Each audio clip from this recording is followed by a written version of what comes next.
Bismillahirrahmanirrahim. Assalatu wassalamu ala asyrafil anbiya wal mursalin. Alhamdulillah, untuk yang kesekian kalinya kita dapat bertegur sapa melalui video yang kami buat. Mudah-mudahan video ini memberikan manfaat kepada para pemirsa dan dapat menambah wawasan. Jangan lupa jika ada kritik silakan sampaikan melalui video atau melalui komentar di dalam video ini. Pada pertemuan kali ini saya masih ingin membahas mengenai tasawuf dalam pandangan seorang orientalis. Dan orientalis yang saya angkat pada pertemuan kali ini adalah seorang orientalis dari Australia bernama Anthony John. Anthony John ini adalah ahli tasawuf di Indonesia. Sejak tahun 1960-an dia sudah banyak meneliti tentang tasawuf di Nusantara. Salah satu karyanya yang cukup monumental, saya sebut monumental karena menjadi rujukan utama bagi para peneliti setelahnya, dimuat pada tahun 1970-an dengan judul Sufism as a Category in Indonesian Literature and History. Sampai sekarang karya ini masih menjadi rujukan wajib bagi para peneliti Australia tentang Indonesia, terutama tentang tasawuf di Nusantara. Dan saya masih terus mengikuti karya-karya terbaru yang lahir dari tangan-tangan sarjana Australia. Kalau saya amati, saya lihat di daftar pustaka, saya masih menemukan karya Anthony John ini sebagai rujukannya. Dan bukan hanya sebagai rujukan, tapi karya beliau, pemikiran beliau juga memberikan semacam kerangka fikir bagi para sarjana Australia tentang tasawuf di Nusantara. Namun ketika saya membaca karya ini, memang karya ini cukup bagus, cukup tajam. Dan karena itulah maka karya ini sampai sekarang masih dirujuk oleh banyak orang. Tapi seperti orientalis pada umumnya, karya ini mengandung banyak hal yang harus kita garis bawahi. Ada hal-hal yang patut dipertanyakan mengenai landasan teoritisnya, mengenai asumsi dasarnya, mengenai datanya sekalipun. Banyak hal yang harus dipertanyakan dari seorang Anthony John, terutama dalam karya yang saya sebutkan tadi. Yang ingin saya sampaikan pada kesempatan kali ini adalah apa yang ia tulis khusus dalam tulisan yang saya sebutkan tadi, yang berjudul Sufism as a Category in Indonesian Literature and History. Ada kira-kira 4 hal yang menjadi catatan saya tentang pemikiran beliau tentang mengenai tasawuf dalam karya tersebut. Yang pertama dan yang paling kontroversial adalah bahwa Anthony John ini memandang para sufi Nusantara, dan tentunya termasuk Wali Songo di sini, sufi yang bertanggung jawab menyebarkan Islam di tanah Jawa, kemudian meluas sampai ke belahan lain di Nusantara. Menurut Anthony John, para sufi, para guru sufi di Nusantara itu adalah penyihir. Para sufi adalah penyihir. Dengan demikian, dalam skema pemikiran Anthony John, Islam di Nusantara itu disebarkan oleh para sufi, dan para sufi berhasil menyebarkan Islam di Nusantara itu karena mereka memiliki kekuatan sihir. Dalam kalimatnya, Anthony John mengatakan begini, "They were proficient in magic." Mereka sangat hebat dalam soal sihir. Ketika membaca kalimat ini, saya bertanya-tanya, apakah yang dia maksud dengan sihir ini adalah karomah atau sihir? Apakah kalimat magic di sini yang dia maksudkan adalah sihir atau karomah? Saya tidak menemukan jawabannya. Karena itu yang bisa saya lakukan adalah mengambil konklusi bahwa yang dia maksud dengan magic adalah sihir, bukan karomah. Apakah mungkin dia tidak bisa membedakan antara magic dengan karomah? Saya tidak tahu. Yang penting saya mengambil apa adanya dari apa yang dia katakan. Dia sendiri mengatakan magic dan tidak ada penjelasan apa yang dia sebut dengan magic. Maka saya mengambil kesimpulan bahwa yang dia maksud dengan magic adalah sihir. Dan ini saya kira sangat kontroversial dan tipikal seorang orientalis. Pada kesempatan yang lalu sudah banyak saya membahas mengenai pandangan orientalis tentang Islam di Nusantara, tentang tasawuf di Nusantara, sangat kontroversial.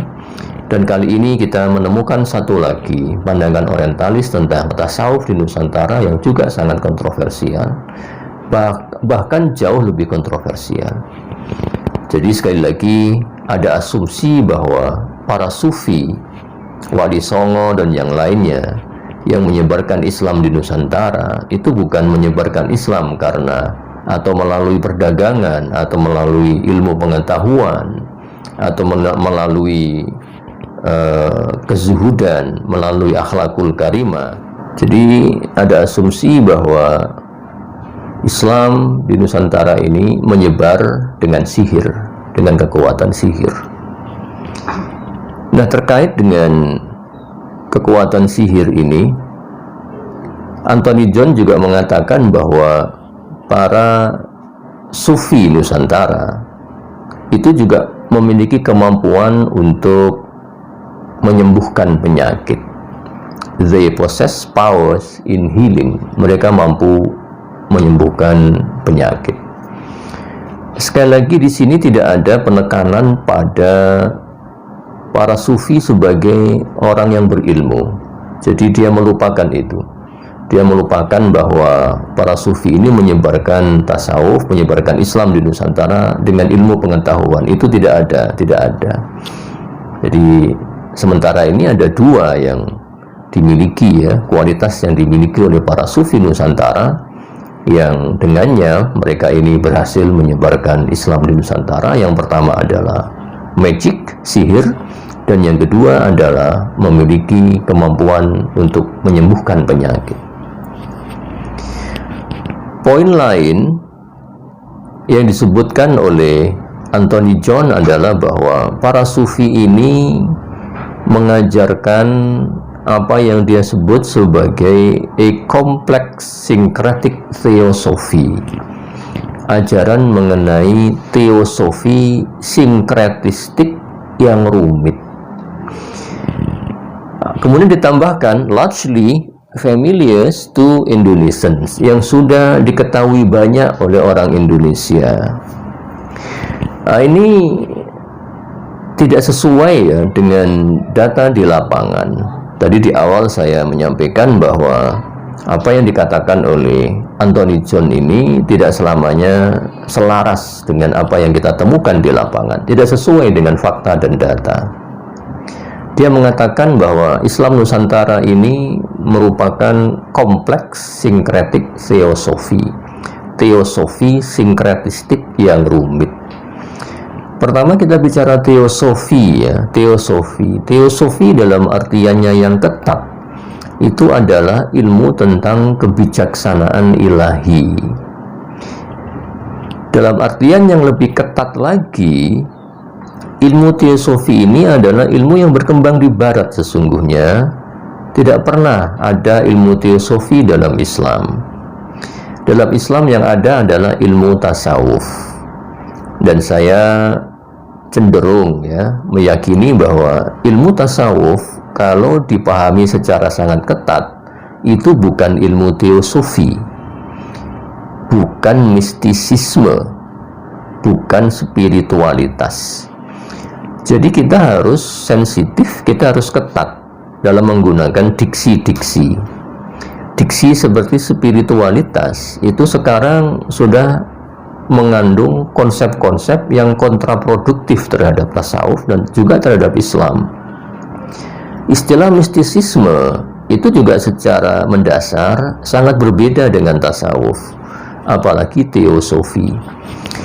Nah, teosofi ini adalah sebuah gagasan, sebuah aliran, sebuah paham yang mengajarkan bahwa semua agama itu baik dan benar. Ada semacam transcendental unity, ada semacam kebersatuan transcendental antara agama-agama. Bahwa agama itu dilihat dari sisi batinnya, itu semuanya sama dan benar. Nah, ini ajaran inti daripada teosofi yang saya kira tidak pernah ada dalam tasawuf. Adapun penelitian-penelitian terbaru yang mengatakan para sufi seperti Ibnu Arabi, Rumi, kemudian Inayat Khan yang dikatakan mengajarkan konsep wahdatul adyan, kebersatuan agama-agama, itu bukan ajaran mereka, itu bukan ajaran Rumi, bukan Ibnu Arabi, tapi ajaran Inayat Khan, orang yang meninggal pada tahun 1927, orang India yang hijrah ke Amerika. Dia merasa perlu untuk mendekatkan agama-agama, terutama dalam konteks kehidupan modern, di mana modernitas itu dicirikan dengan adanya pluralitas, keberagaman agama. Maka keberagaman agama ini harus disatukan melalui konsep yang belakangan dikenal sebagai wahdatul adyan, kebersatuan agama-agama. Nah, wahdatul adyan, kebersatuan agama-agama, itu adalah esensi daripada ajaran teosofi. Dan para wali songo, saya yakin-yakinnya 1000% lebih yakin mereka tidak pernah kenal istilah teosofi, karena tidak ada dalam tasawuf, dalam Islam, dan ini relatif baru istilah teosofi ini. Pada masa itu juga tidak ada kok konsep mengenai kebersatuan agama di Nusantara. Sangat baru ini konsep kebersatuan agama ini, yang antara lain diusung oleh teman-teman dari JIL ya.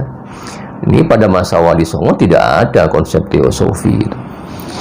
Kemudian kata dia, teosofi yang mereka usung adalah teosofi sinkretistik. Sinkretistik itu artinya keterpaduan, kebersatuan antara berbagai macam agama. Agama Islam, agama Hindu, Buddha bersatu, baik dari segi sejarahnya, dari segi ekspresi budayanya, dan tidak kalah penting dari segi teologinya.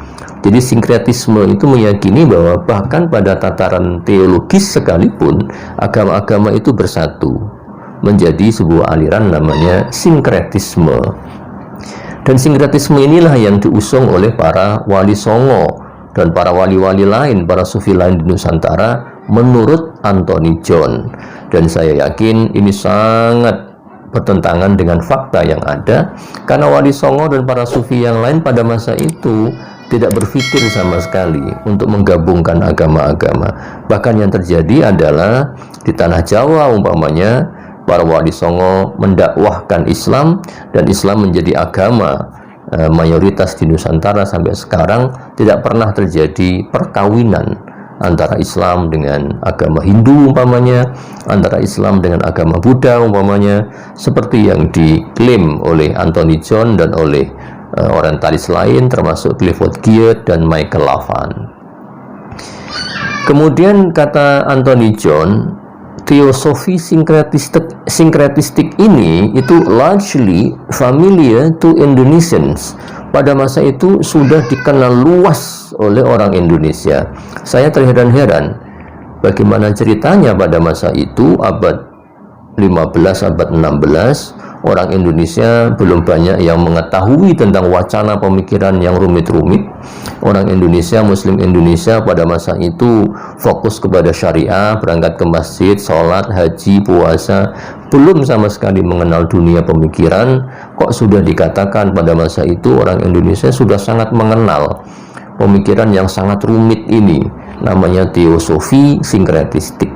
Jangankan pada masa itu, pada masa sekarang pun, di mana pendidikan orang-orang muslim sudah semakin tinggi, banyak doktor, banyak profesor, banyak yang kuliah kemana-mana. Saya kok masih yakin zaman sekarang pun masih banyak yang belum tahu, bahkan belum pernah mendengar istilah teosofi, istilah sinkretistik, banyak yang belum mendengar. Kok diklaim pada masa itu sudah sangat dikenal secara luas oleh orang Indonesia. Lalu yang menjadi ganjalan juga adalah bahwa menurut Anthony John, istilah teosofi sinkretistik itu adalah enlargement of the dogma of Islam. Itu pengembangan ya dari ajaran Islam. Istilah pengembangan dari ajaran Islam ini terkesan bahwa seolah-olah para sufi, para guru sufi di Nusantara itu ingin melangkah lebih jauh dari apa yang telah diajarkan oleh Islam. Islam itu mengajarkan tauhid, para sufi ingin melangkah lebih jauh, melampaui tauhid dengan mengajarkan sesuatu yang lain. Nah, ini sangat mengganjal ya, sangat mengganjal. Saya kok yakin sekali, dan itu terbukti sampai sekarang, bahwa ajaran para sufi itu ya Islam itu. Yang diajarkan ya tauhid, yang diajarkan ya syariah, syariahnya ya sholat, syahadat, puasa, haji, dan segala macam. Kemudian ibadahnya sama, nggak jauh beda, akidahnya juga sama, tauhid. Tapi oleh Anthony John dikatakan ajaran para wali songo ini, para sufi ini melampaui ya, atau pengembangan, perluasan dari ajaran Islam yang paling mendasar. Sederhananya, Anthony John ingin mengatakan bahwa ajaran para wali songo ini tidak berdasar pada, atau mungkin berdasar pada Islam, tapi melampauinya, melenceng ya, sederhananya melenceng dari ajaran Islam. Yang terakhir, Anthony John mengatakan bahwa ajaran para sufi Nusantara itu peripatetik. Ini istilah lain yang jangan pada masa itu, pada masa sekarang juga tidak terlalu dikenal istilah ini. Saking sulitnya, saking rumitnya, saking teknisnya istilah ini. Jadi menurut Anthony John, ajaran para sufi Nusantara pada masa itu adalah peripatetik. Apa itu peripatetik? Peripatetik itu bahasa Arabnya masyaiyah. Masyaiyah. Dari kata-kata masya yamshi yang artinya berjalan. Disebut masyaiyah karena ada dua versi. Yang pertama adalah karena para sufi dan filsuf peripatetik itu gemar berjalan-jalan ke sana kemari dalam rangka mendakwahkan, mengajarkan ajaran filsafat mereka. Itu versi yang pertama. Versi yang kedua dikatakan bahwa disebut masyaiyah, jalan-jalan, karena ajaran filsafat peripatetik itu ibaratnya ajaran yang jalan-jalan ke sana kemari. Jalan-jalan artinya ngelantur, nggak jelas ya, ngelantur nggak jelas, lari sana lari sini, kemudian lepas sana lepas sini ya. Kasarannya ajaran peripatetik ini tidak ada hubungannya sama sekali dengan ajaran Islam, sehingga ngelantur ke sana kemari. Nah, ajaran peripatetik itu bersumber dari ajaran Aristoteles yang bicara soal substansi, esensi itu ya, kemudian metafisika, kemudian forms ya, bentuk, kemudian jauhar kalau dalam bahasa Arabnya. Jadi bicara hal-hal yang sangat filosofis, yang sangat teknis, yang saya kok yakin sekali itu pada masa itu, dan jangan-jangan pada masa sekarang tidak pernah diajarkan di Nusantara. Kalaupun diajarkan, itu diajarkan di kelompok-kelompok tertentu yang jumlahnya sangat terbatas, ya. Dan perlu dicatat bahwa orang Indonesia dari dulu itu tidak terlalu filosofis. Orang Indonesia seperti orang Asia pada umumnya itu lebih senang kepada seni, ya. Sehingga Islam menyebar dengan seni, dengan musik, dengan tari, dengan drama, ya. Bukan dengan pemikiran filosofis yang rumit, yang jelimet, apa itu substansi, apa itu esensi, apa itu aksidensi, apa itu forms, apa itu jauhar, ya. Orang Indonesia tidak terlalu suka pada hal-hal seperti itu, apalagi pada masa itu, di mana orang Indonesia umumnya masih bekerja sebagai petani, nelayan, berdagang, tidak terlalu ngurus kepada masalah-masalah keilmuan, apalagi masalah keilmuan yang jelimet, yang rumit, yang kompleks. Karena itu pandangan Anthony Jones ini tidak hanya unrealistik, ya, tapi juga mengada-ngada, ya, mengada-ngada. Ini dari mana Anthony Jones bisa mengatakan semacam ini? Dari mana datanya, dari mana? Dan tidak didukung oleh data-data yang memadai. Sumbernya juga tidak disebutkan dari mana dikatakan para sufi ini peripatetik, teosofik, sinkretistik, segala macam. Karena itu kita harus lebih kritis, ya, ketika membaca karya-karya para orientalis ini. Saya katakan demikian karena orang Indonesia itu punya kecenderungan sampai sekarang ketika melihat nama-nama bule itu langsung terkesima, ya, langsung semacam terpesona. Dan kita punya kebiasaan umpamanya ketika menyebut kata-kata tertentu kemudian dikasih dalam kurung disebutkan istilah Inggris, ya, seolah-olah bahasa Inggris itu lebih superior daripada bahasa Indonesia, seolah-olah kalau tidak berbahasa Inggris itu tidak mantap. Sama halnya dengan ketika kita mengutip, kalau tidak mengutip orang bernama Inggris ke-Inggrisan itu rasanya tidak mantap. Itu boleh saja, tapi kita harus kritis bahwa ternyata banyak sekali orang-orang dari luar sana, para orientalis itu yang tidak objektif, ya, pemikirannya tidak mendasar dan melenceng jauh dari kaidah akademik yang semestinya, gitu. Itulah yang bisa saya sampaikan pada kesempatan kali ini. Jadi intinya adalah bahwa sosok ini, Anthony Jones ini, itu sangat subjektif, bahkan tidak patuh kepada kaidah akademik karena dia tidak menyertakan data atas asumsi-asumsi yang dia sampaikan, tidak didukung oleh data maupun dengan fakta. Terima kasih, mudah-mudahan manfaat. Wassalamualaikum warahmatullahi wabarakatuh.